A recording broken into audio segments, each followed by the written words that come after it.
Avvalambor, assalomu alaykum, hurmatli aziz o'quvchilar. Darsimiz struktura va bog'lanish mavzusi. Sigma va pi bog'. Aynan sizlar bilan oksid asos kislota tuz mavzusini o'tdik. Kislota mavzusini o'tdik, tuzlar mavzusi turibdi hali. Men sizlar bilan oksid asos kislotaning bog'lanishini, aynan sigma va pi bog' orqali bog' hosil qilishini, strukturasini sizga o'rganishni lozim deb topdim. Ayni bizga kerakli oksid asos kislotani yaxshiroq o'rganib olsak, tuzlar xudo xolasa qiyin bo'lmaydi. Shuning uchun mustahkamlash maqsadida sizlar bilan struktura, dehqonchasiga aytganda qo'l chiqarish mavzusini sizlar bilan ko'rib chiqamiz. Xo'p, e'tibor berasiz. Struktura, grafik formula degan joyga to'g'ri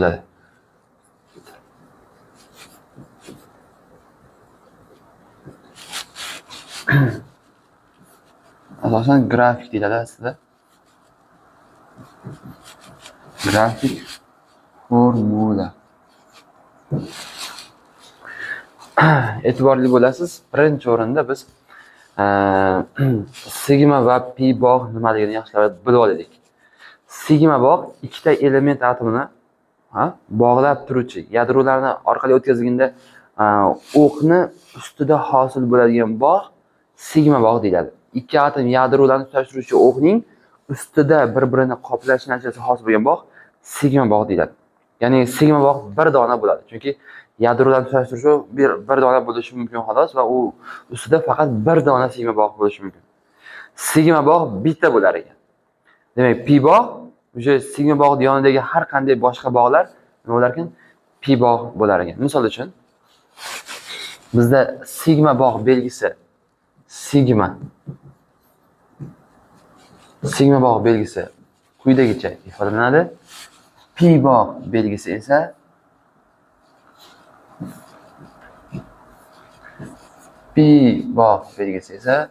quyidagicha ifodalanadi. Sigma bog', pi bog'. E'tiborli bo'ling. Agar bir dona bog' bo'lsa, ikki atom o'rtasida, bu bitta sigma degan.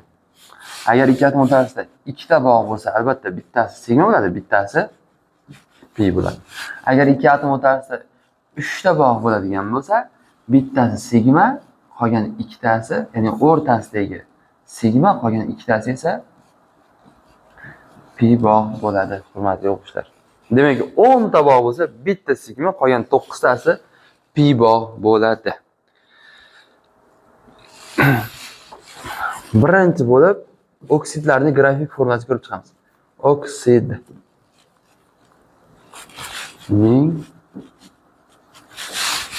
grafik formulasi. Oksidlarning grafik formulasi qanday bo'ladi? E'tiborli bo'lasiz. Noma'lum elementni bir valentli oksidi. Kislorod ikki valentlik. Biz aytganmiz, agar 1-2 ga bo'linadimi deyapmiz. Yo'q, bo'linmaydi deyapsiz. Kislorod, vodorod noma'lum elementdagi ikki soni qo'yiladi. Va noma'lum element bir valentlik, lekin soni ikkita. Kislorod elementi esa 2 valentlik, soni bitta. Bir dona kislorod 2 valentlik, qolgan ikkita elementki ikkovi ham bir valentlik bo'lib turibdi. Buni sigma yoki pi bog'ini aynan grafik formulasini qanday keltirib chiqaramiz deb berasiz. Mana qarang. Xo'p, agar ko'proq valentlik hosil qilgan, soni kam bo'lgan element birinchi yozib olinadi. Va uni valentlik nechi? 2 valentlik. Shuning uchun ikkita qo'l chiqaramiz. Ikkita sigma bog' chiqaramiz. Valentligi 2 bo'lganligi uchun shunga e'tibor berasiz. Valentligini bilmasangiz, bu yerda sigma pi bog'ni ajrata olmaysiz. Va ana shu ikkita bog'ga bittadan noma'lum istalgan element. Misol uchun bu natriymida, bu istalgan bir valentli element mana bu strukturani hosil qilishi mumkin bo'ladi-da. Ana endi bu yerda nechta sigma bog' bor desangiz, men aytaman. Ikkita sigma bog' bor o'quvchilar. Ikkita sigma bog' bor. Xo'p, yaxshi. Endi ikki valentli elementni ko'rib chiqamiz. Ikkovi ham ekvivalentli. Kalsiy oksidimida bu temir, ikki oksidimida bu hokazo. Istalgan elementni ekvivalentli oksidning strukturasi bir xil bo'ladi. Va e'tibor bering. Yo'q, ikkovi ham bir xil valentli bo'lgani uchun ikkovini ham ketma-ket yozib turib va ikkovi ham ekvivalentli bo'lgani uchun ikkoviga qo'shboq. Ha? Mana bu yerda birolar nomlab qo'ydik. Mana bu oddiy bog', yaxshilar. Oddiy bog'. Mana bu esa qo'sh bog'. Mana bu esa 3 bog'. Kelishdikmi? Oddiy bog', qo'sh bog', 3 bog'. Xo'p, mana bu esa nimaga qo'sh bog' olgan? Qo'sh bog'da bittasi sigma bo'lar ekan, bittasi pi bo'lar ekan. Bu degani bitta sigma, bitta pi bog' bor. Mana bu birikmada degani. Endi mos ravishda 3 valentli oksidlarda strukturasini ko'rib chiqamiz. 3 2 ga bo'linadimi o'quvchilar? 3 2 ga bo'linmaydi. Ana shuning uchun nima qilardik? Almashtirib qo'ya qolardik. Bu degani kislorod soni 3 ta kislorod bor. Noma'lum element esa soni 2 ta. Va kislorodning valentligi 2, noma'lum element valentligi 3. Istalgan alyuminiy bo'lishi mumkin, xromda 3 valentli birikmasi bo'lishi mumkin, temirda 3 valentli birikmasi bo'lishi mumkin, bor, alyuminiy yoki hokazo noma'lum element. Bir xil bo'ladi 3 valentli har bir element oksidlar. Strukturasiga to'g'ri berasiz. Xo'sh. Yuqori valentli hosil qilgan atom soni kichkina, kam bo'lgan element birinchi yozib olinadi. Ya'ni bu yerda valentligi yuqori 3 valentlik va atomlar soni 2 ta xolos. 2 ta X atomni yonma-yon yozib olsam bo'laveradi sadcha. Endi bizda 3 dona kislorod atomi bor. Bularda hech qachon nima deydi? Xafa qilmasligimiz kerak. Ya'ni tegishli kislorodlarni teng miqdorda shunday taqsimlashimiz kerakki, teng bo'lishi kerak. Va kislorodning ekvivalentligini esdan chiqarmasligimiz kerak. Birinchi o'rinda 3 ta kislorodni 2 ta X ga taqsimlayotganimda bittadan berib olsam, nima deysizlar? Qo'shboq orqali. Shunda kislorodlarni ekvivalentli bo'ladi. Endi noma'lum elementda 3 valentlik kislorodni ekvivalentli qilish uchun mana bu yerda kislorod ko'prigini hosil qilaman. Kelishdikmi? Ana shunda noma'lum element haqiqatda 3 valentli bo'ladi. Nimaga endi? Sababi mana 1 2 3 1 2 3 valentli. Tushunarlimi? Endi kislorod esa albatta 2 valentli bo'ladi. Yaxshi. Endi nechta sigma, nechta pi bog' bor? Qarang. Mana bu ikkita qo'sh bog'ni bittasi sigma, bittasi pi dedik-a. Mana bu oddiy bog'. Boshqa pi bog'i yo'q. 1 2 3 4 ta sigma bog'i bor ekan. 2 dona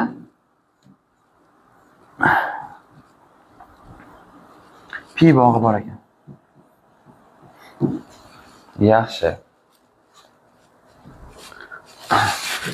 Endi 4 valentli oksidni ko'rib chiqamiz.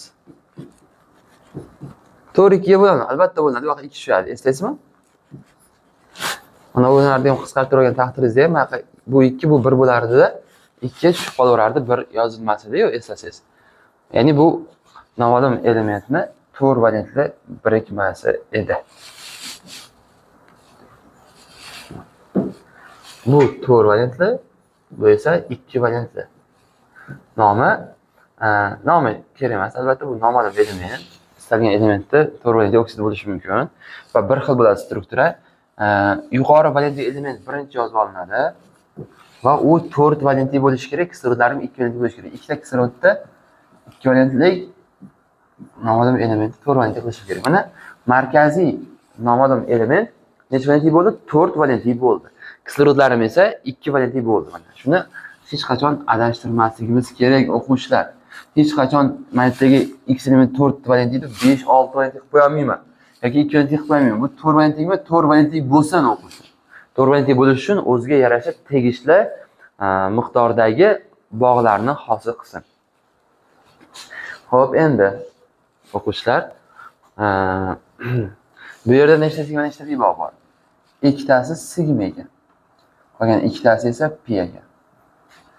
Ya'ni ikkita sigma, ikkita pi bor. Yaxshi. Davom etamiz. X A 5 valentli bo'lsin. Bu esa 2 valentli. Xo'sh, 5 2 ga bo'ladimi? Yo'q, albatta. 5 bu yoqqa 2 tushadi. Xo'p, buni strukturani chekkanimizda birinchi o'rinda ikkita x yozib olamiz. Chunki yuqori valentli va bu 5 valentli. Bu ham 5 valentli. Va kislorod soni 5 ta. Aytganimizdek, tegishli x elementlarga kislorodlarni teng taqsimlashimiz kerak. Buning uchun 5 ta kislorodda birinchi 4 tasini ikkitadan bera olaman. Shunda noma'lum elementlarim 4 valentli bo'ladi. Kislorodlarim har biri 2 valentli bo'ladi va bitta kislorod ortib qoladi. Mana shuni kislorod ko'prigini hosil qildiraman. Shunda 5 ta kislorod va har bir kislorod 2 valentlik, har bir x'im 5 valentli bo'lyapti. Mana shuni biz to'g'ri topdik, xohlasa. Sigma bog'lar soni 1 2 3 4 5 6 ta sigma bog'i bor ekan.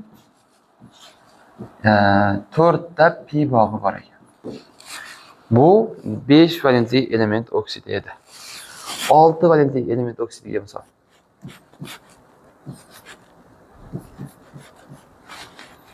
Agar bu 6 bo'lsa, 6 2 ga bo'linsa 3 tushadi. Strukturasi yozar ekansiz. Hop, bir dona x bor. 3 ta kislorodda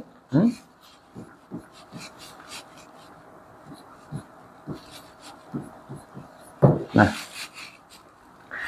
3 ta sigma, 3 ta pi bog'i bor. 3 ta sigma, 3 ta pi bog'. Har bir kislorodlarim 2 valentlik, har bir noma'lum x elementlarim esa 6 valentli bo'ldi. 7 valentli element oksidi. E'tibor bering. 7 2 ga bo'ladimi? Yo'q, albatta 7 1 ga 2 tushadi, bilasiz. Strukturani chizar ekanmiz. Birinchi yuqori valentlik atomlar soni kam bo'lgan ikkita elementni yozib olaman. Va bu elementlarga 7 ta kislorodni teng taqsimlashim uchun o'quvchilar birinchi o'rinda bu ikki elementni bog'lovchi bitta kislorodni yozib olaman. Ko'prik. Nechta kislorod qoldi? Albatta 6 ta kislorod qoldi. Mana bu ikkita x ga teng taqsimlamoqchi bo'lsam, nechtadan tegadi? 3 tadan tegadi.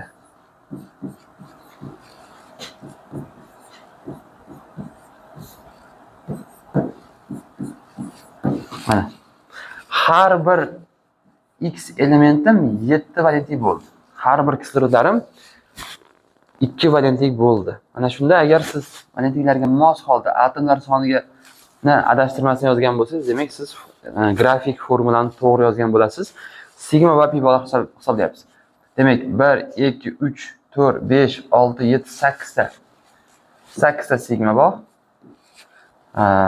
O'z-o'zidan 6 ta pi bog' bo'ladi. Mana endi bu yerda siz uchun muhim, osonroq sanab yotmaysizda, oson yo'lini aytaman. Bizda umumiy jami bog'lar sonini topish uchun kislorod atomlar sonini 2 ga ko'tarib qo'ysangiz kifoya. Nima deyapmiz biz? Jami bog'lar sonini topamiz. Xo'p, kislorod soni 7 tamidi? 7 kira 2 jami bog' soni nechta ekan? 14 ekan. 14 dan pi bog'larni ayirsak, sigma bog'lar soni kelib chiqadi. Kislorod soni 3 ta. 3 kira 2 jami bog' soni 6 ta. 6 dan 3 ta pi bog'ni ayirsak, 3 ta sigma bog' qolaveradi. Endi kislorod soni 5 ta, 5 kira 2 10, jami bog' soni 10 ta ekan. Undan 4 ta pi bog'ni ayirsak, 6 ta sigma bog'. Kislorod soni 2 ta, 2 kira 2 demak 4 ta jami bog' borki, jami bog' soni 4 ta, 4 dan 2 dan 2 ta pi bog'ni ayirsak, 2 ta sigma bog' soni. Demak, kislorod atomlar sonini 2 ga ko'paytirish orqali biz jami bog'lar sonini keltirib chiqarsak bo'laverar ekan. Kislorod soni bitta edi, 1 dan 2 ga ko'paytirsak jami bog' soni 2 ta. Kislorod soni bitta edi, 2 ga ko'paytirsak jami bog'lar soni 2 ta. Kislorod soni 3 ta edi, 3 dan 2 ga ko'paytirsak jami bog' soni 6 ta kelib chiqyapti. Bundan 2 ta pi bog'ni ayirib olsangiz, 4 ta sigma bog' kelib chiqadi.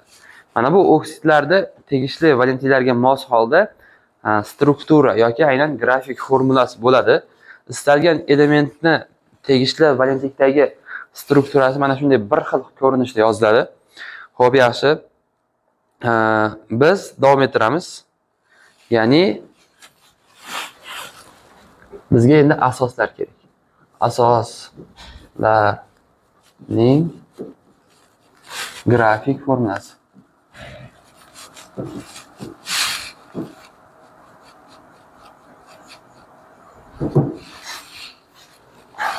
Bilasiz, asoslar metal hamda gidroksil guruhdan tashkil bo'ladi. Aynan gidroksil guruhdagi aynan metal OH gidroksil guruhdagi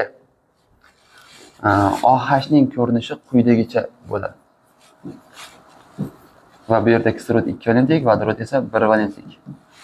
Men struktura jihatidan metalni valentligiga mos holda ana shunday OH-larni o'ziga biriktirib oladi-da.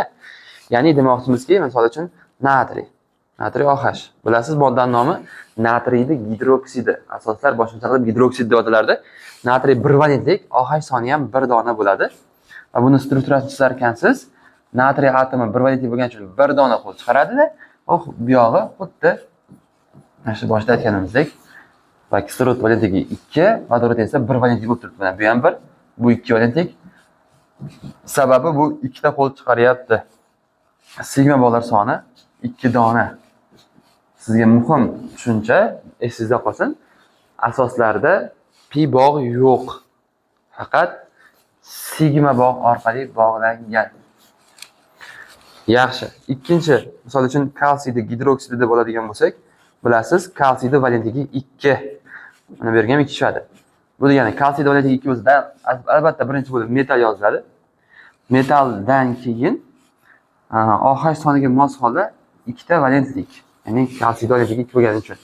Va yog'i OH biriktirib qo'yasiz. Asoslar mavzuni sigma pi bog'lari aynan grafik formulasi eng oson hisoblanadi. 4 ta sigma bog'i bor ekan. Istalgan metalni valentligini gidroksidi bo'lsin, valentligiga mos holda har bir metal bog' chiqaradi-da, ular OH-larni ushlash orqali asoslarni grafik formulasi yaratiladi. Eng oson mavzulardan bittasi. Buni tushundingiz deb o'ylayman. Juda ham oson, chunki. Xo'p, davom etamiz. Kislotalar mavzusiga kelyapmiz.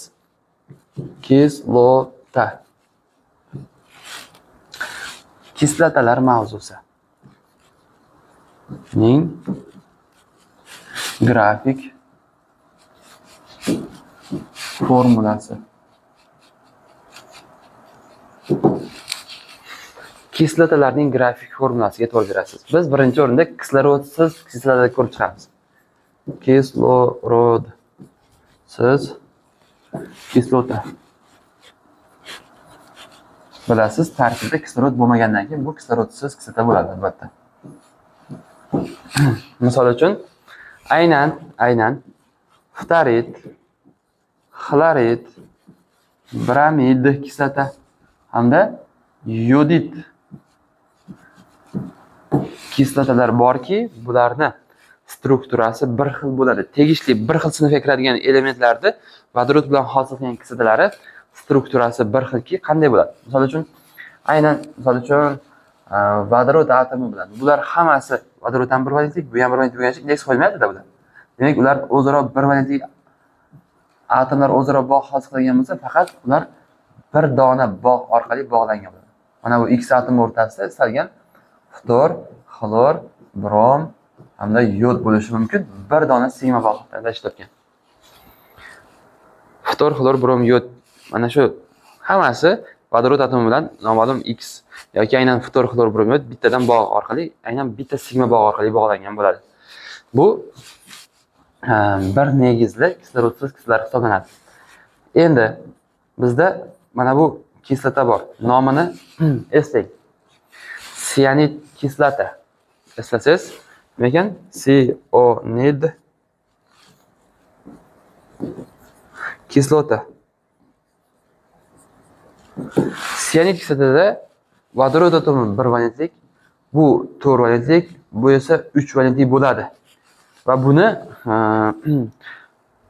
qarang, agar bir xil valentlik bo'lganda indeks qo'yilmaydi deyapsiz. Bular bir xil valentlik emas ekan.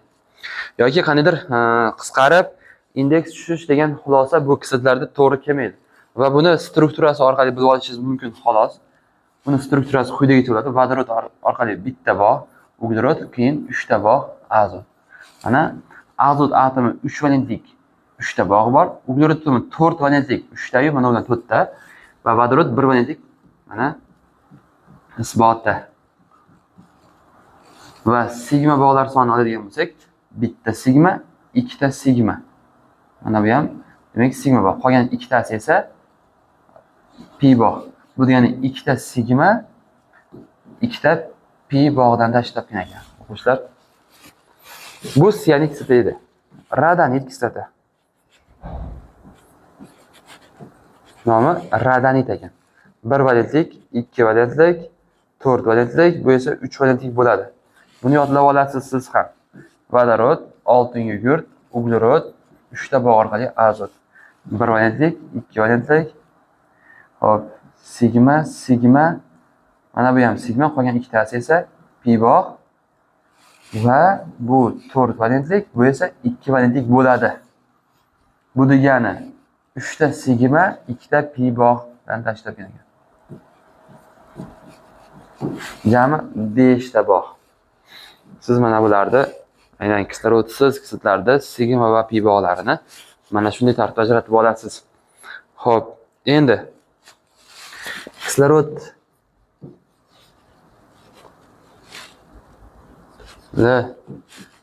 kislota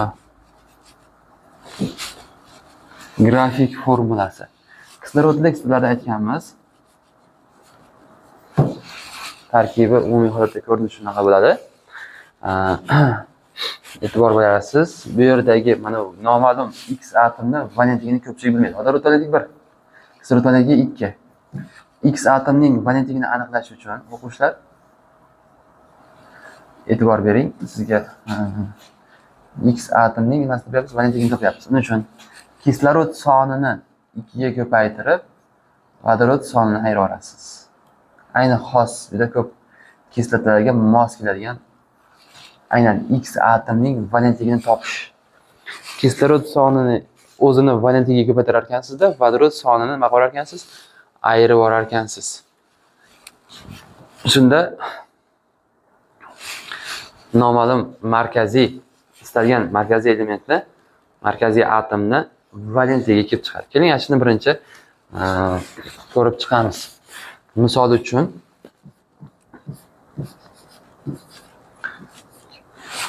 bu moddaning nomini bilasiz. Nitrit kislota, kislorodli kislota. Kislorod valentligi 2, 2 kere 2, 4, 4dan 1 ayirsak, demak 3 valentli. Azot atomi 3 valentli, vodorod esa 1 valentli. Hop, H2 oltin yurt O3. Kislorod 2 valentlik. 2 kere 3 6, 6dan 2 ni ayirsak 6 valentlik bo'ladi. H2SO4. 2, 2 kere 4 8, 8dan 2 ta ayirsak 6. Demak, sulfat kislotada markaziy oltin yurt valentligi 6 valentli ekan. Misol uchun H4P2O7. Bilasiz, pirofosfat kislota. Kislorod valentligi 2, 2 kere 7 14, 14dan 4 ni ayirib yuboramiz 10 va fosforlar soni 2 ta bo'lgani uchun 10 ni 2 ga bo'lamiz 5 valentli bo'ladi. Bu esa 1 valentli. Mana shunday qilib strukturalarni chizishda birgalikda ko'rib chiqamiz. Undan oldin mayli. Qarang. Bunda struktura qanday chiziladi? Tegishli kislotaning umumiy formulasi. Umumiy struktura chizish, qarang. Birinchi albatta vodorod yoziladi. Keyin markaziy atom. Uzr. Albatta kislorod. Keyin markaziy atom. Vodorod soniga mos ravishda kislorodlar bog'laydi. Undan keyin markaziy X atom va undan keyin agar yana kislorod atomi ortib qoladigan bo'lsa, bu markaziy atomga kelib bog'lanadi. Birinchi vodorod, keyin X keyin albatta X ga keladi. Va agar kislorod ortib qolsa, u markaziy atomga kelib bog'lanar ekan. Shuni esingizdan chiqarmang. Misol uchun, birinchi bo'lib nitrit kislorod strukturani chizaman. Vodorod soni 1 dona va u bitta bog' orqali kislorod tushadi va u azot atomini ushlaydi. Xo'p, ikkita kisloroddan bittasidan foydalandim. Kislorod bilan vodorod bilan azotni bog'lash uchun. 1 dona kislorod ortib qoldi, u qo'sh bog' orqali kislorod ushlaydi-da, shunda azot atomi 3 valentli bo'ladi, e'tibor bering.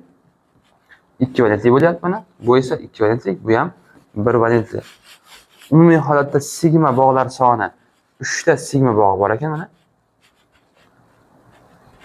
Bitta pi bog'i bor ekan. 3 ta sigma, bitta pi bog'.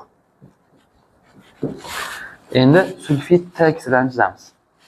Sulfid T-kislorani strukturasi qanday bo'ladi? Ikkita vodorodni yozib olamiz. Va ikkovi ham albatta markaziy atomni ushlash uchun kislorodlar orqali bog'lanadi. Markaziy atomni ushlaydi. Oltin yurt markaziy atom 1 dona bo'lganligi uchun bitta oltin yurt bog'lanyapti-da. Kislorod soni nechta edi? 3 ta edi, ikkitasidan foydalandim. Nechta qoldi? 1 dona ortib qoldi mana bunda. Sigma bog'lar soni 4 ta, bu bilan 5 ta sigma bog' bor ekan. 1 dona pi bog'i bo'ladi. Keling, yaxshisi sulfatni o'rniga pirofosfatni chizishni ko'rib chiqamiz. 4 ta vodorod o'zaro kislorodlar orqali bog'lanadi. Kimga? Markaziy atomga.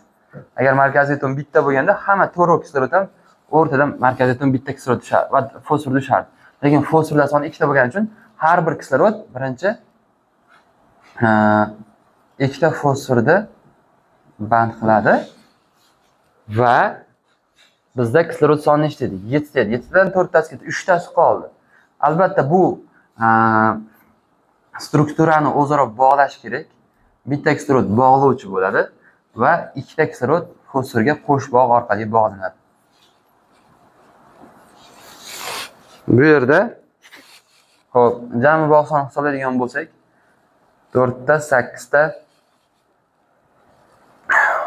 9, 10, 11, 12 ta ekan. Xo'p, bu yerda 12 ta sigma bog' bor ekan, 2 ta pi bog' bor ekan. Yaxshi, bu yerda ham shu oksidlar mavzusida ko'rib chiqqan struktura uchun umumiy bog' soni topish kislorod sonini 2 ga ko'paytirsak bo'ladi. Ya'ni jami bog' soni kelib chiqadi. Kislorod soni nitrit kislorodida 2 ta edi. 2 kere 2 4. Demak, haqiqatan ham jami bog' soni 4 ta. Kislorod soni 3 ta. 3 kere 2 6. Haqiqatan ham jami bog' soni 6 ta jami bog' bor. Kislorod soni 7 ta. 7 kere 2 14 ta. Demak, 14 ta jami bog' bor. Hammasi sanab o'tmaysizda, 2 ta pi bog'da ayirib qo'yasiz, 12 ta sigma bog' qolaveradi. Mana bu umumiy holatda kislorodlarning grafik formulasi bo'ladi o'quvchilar. Endi xos holatlar borki, bizni valentlik topish grafik formulamizga mos kelmaydigan va kislotlar mavzusida sizga ta'kidlagan negizli kislotlar bor edi-ku, ya'ni H3PO2. Moddaning nomi gipofosfit. Kislota strukturasini chizib bergan edim. Bu kislota. Agar biz markaziy atomni valentlikni topish qoidasiga asoslanadigan bo'lsak, kislorod valentligi 2, vodorod 1, 2 kere 2 4, 4 dan 3 ta ayirsak, fosfor 1 valentli bo'lib qolishi kerak. Aslida bu yerda fosfor aytaymi, 5 valentli bo'ladi o'quvchilar. Biz buni chunki strukturasini chizganimizda mana bu bitta vodorod kislorodga bog'lanardi fosforga. Qolgan ikkita vodorod atomi esa kislorodsiz bog'lanar edi. Eslaysizmi? Ana shu kislorodli bog'langan vodorod atomigina metallga o'rin almashardi. Shuning uchun buni bir negizli kislota deganimiz. Lekin mana bu kislorodsiz bog'langan vodorodlar metallga o'rin almashmasida, o'rin almashmaganligi uchun bu 3 negizli emas. Faqat bitta vodorod almashadi, 1 negizli bo'lardi. Bu gipofosfitida edi va valentligini qarasangiz 1, 2, 3, 4 ta va bu bilan 5 ta bog', shuning uchun 5 valentli. Kislorodlarim ikki valentlikdan vodorodlari bir valentlik mana va sigma bog'lar soni 1 2 3 4 5 ta sigma bog'i bor va bitta pi bog'i bor o'quvchilar. Va yana bitta modda borki, aytdik H3PO3. Moddaning nomi nima edi? Fosfit kislota edi. Strukturasi quyidagicha bo'ladi. Agar valentlikni aytgan bo'lsa 2 kere 3 6 3 ta ayirsam 3 valentlik bo'lishi kerak, lekin bu yerda ham fosfor 5 valentlik bo'ladi. Sababi bu 3 ta vodorod bo'lsa ham 2 negizli kislota. Sababi 2 ta vodorod kislorod bilan bog'langan fosfor atomiga va bir dona vodorodki kislorodsiz bog'langan. Mana bu vodorod atomlari metallar bilan o'rin almashaveradi.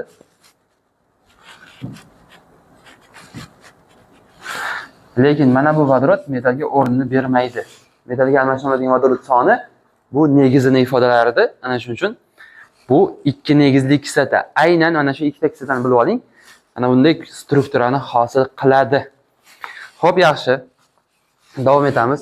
Bizda tegishli masalada kelishi mumkin bo'lgan yana bitta kislota borki, buning nomi tiosulfat kislota. Bu molekuladagi kislotadagi oltin yurt atomlari har xil valentlikda namoyon qiladi. Ya'ni biz aytamiz, vodorod atomlari kislorodda ushashadi. Birinchi holatda to'g'ri, lekin bitta oltin yurt mana bunday ko'rinishda ikkinchi oltin yurtga to'g'ridan-to'g'ri bog'langan bo'ladi. Va bu oltin yurt 2 valentlik, bu esa 6 valentlikda namoyon qiladi. Demak, ikkovi ham 3 valentlik yoki ikkovi ham 2 valentlik yoki ikkovi ham 6 valentlik emas. Bittasi 6 valentlik bo'lar ekan, bittasi 2 valentlik bo'lar ekan. Strukturasi quyidagicha bo'ladi. Jami bog'lar soni, sigma bog'lar soni 1 2 3 4 5 6 ta sigma bog' bor ekan. 2 ta pi bog' bor ekan, yoshlar. Jami bog' soni 8 ta ekan. Bu tiosulfat kislotaning strukturasi edi. Xos istisno kislotalarni sizlarga yozib beryapman, e'tibor berib turasiz.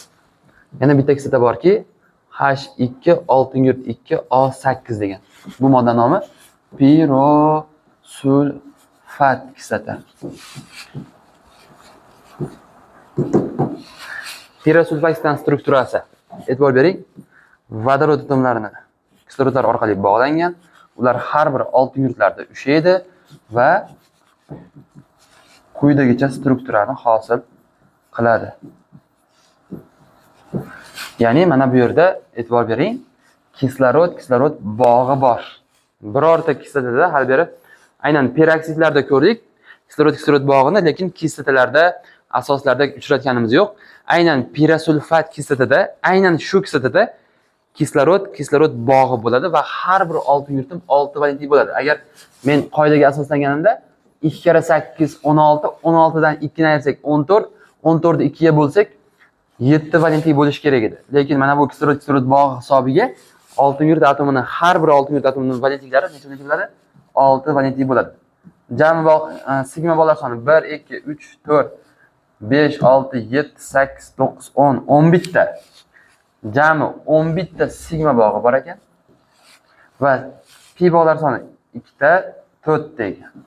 Jami 15 ta bog'ni tashlagan ekan. 1 2 3 4 5 6 7 8 9 10 11 ta. Yaxshi. Bu pirosulfat kislota edi. Istisno kislotalar deyarli ko'p testda keladigan kislotalar mana shulardan iborat edi. Va ularning strukturasini birma-bir ko'rib chiqqan bo'ldik. Bu tiosulfat kislota, fosfit kislotani ko'rdik sizlar bilan. Gipofosfit kislotani ko'rdik. Muhim o'rinlari shular. Va kislorodli kislotalarning strukturasini umumiy holatda ko'rib chiqqan bo'ldik. Qolgan kislotalarning strukturasi sizga qoldi. Albatta kislotalarni biz tushirib qoldirilgan, ko'rsatilmagan kislotalarning strukturasini siz chizasiz topshiriq sifatida. Asoslarning strukturasi quyidagicha. Eng oson kislota struktura, oksidlarning grafik formulasini umumiy holatda hammasini ko'rib chiqdik siz bilan. Struktura, grafik formula, sigma bog' soni mana bu belgi bilan, pi bog' bu belgi bilan, oddiy qo'sh bog' 3 bog'ni farqiga borib oldik. Mana shu bilan sizlar bilan struktura degan mavzuyimizga yakun yasaymiz. E'tiborlaringiz uchun rahmat. Sog' bo'linglar, salomat bo'linglar.